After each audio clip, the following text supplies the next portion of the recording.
Infórmate, analiza, difunde. Esta es la movida. En el 89, el historiador y científico social Charles Rosenberg escribió para una revista del MIT un artículo titulado ¿Qué es una epidemia? El SIDA en perspectiva histórica.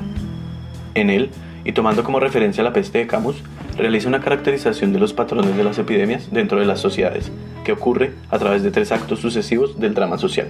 Primero, la revelación progresiva o el camino al reconocimiento. Segundo, el manejo de la aleatoriedad o la emergencia de explicaciones y demanda de las mismas, ya sean mecanicistas o morales. Y tercero, la negociación de la respuesta pública forjada desde dichas explicaciones dadas sobre la enfermedad. Las epidemias se acaban sin hacer mucho ruido, bien sea porque las personas huyen de la enfermedad, se mueren o se recuperan. Por ahora la única certeza es que las epidemias revelan las prioridades de las sociedades, descarnan las posibilidades de lo colectivo, al mismo tiempo que el autoritarismo y el sálvese quien pueda se instala como modelo de vida.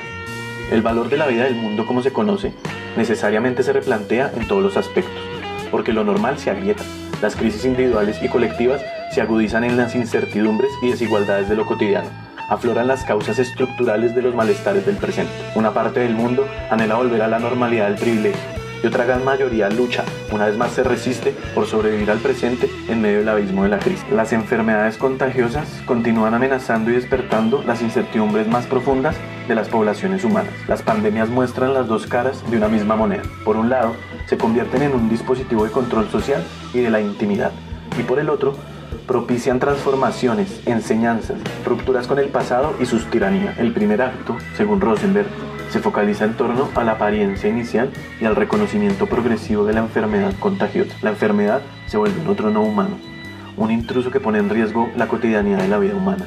Camus en La peste nos muestra cómo la mayoría de las comunidades demoran un tiempo en aceptar y reconocer la vida de la pandemia, pues la amenaza es invisible y en principio poco perceptible. Es una turbación al orden establecido, a la normalidad determinada.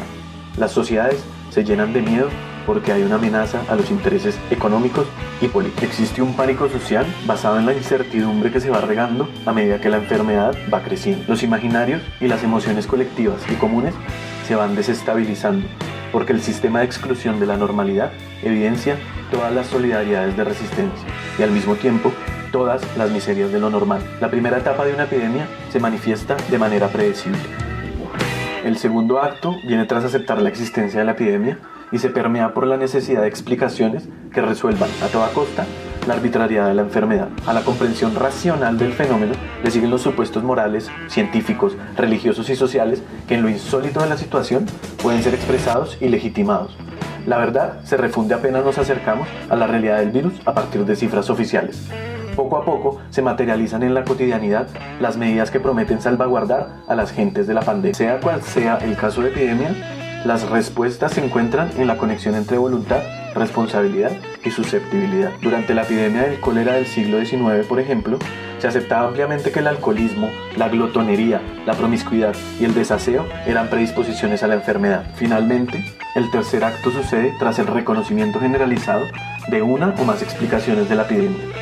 Y aun cuando no se ha llegado a este punto, en el caso de la actual pandemia ya se perfila el desenlace. El primero de los síntomas es la precariedad generalizada de los sistemas de salud, o en últimas, es la precariedad de lo público.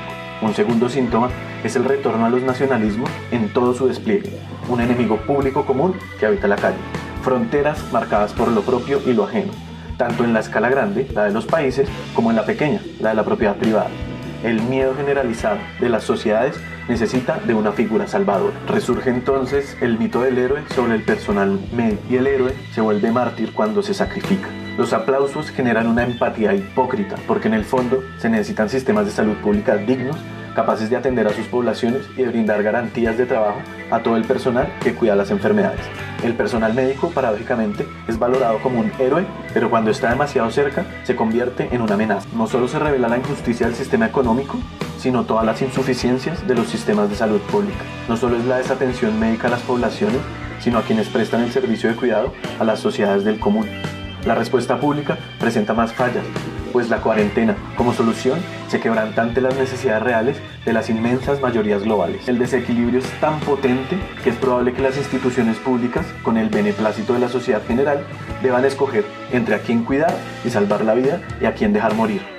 Una vez más, la carnicería del capitalismo devora a las poblaciones más vulnerables, empobrecidas, marginadas, más resistentes. El virus está logrando evidenciar masivamente las entrañas de un sistema feminicida, racista, de exclusión social y explotación de los recursos naturales. Síguenos en nuestras redes sociales. Somos Documento Producciones.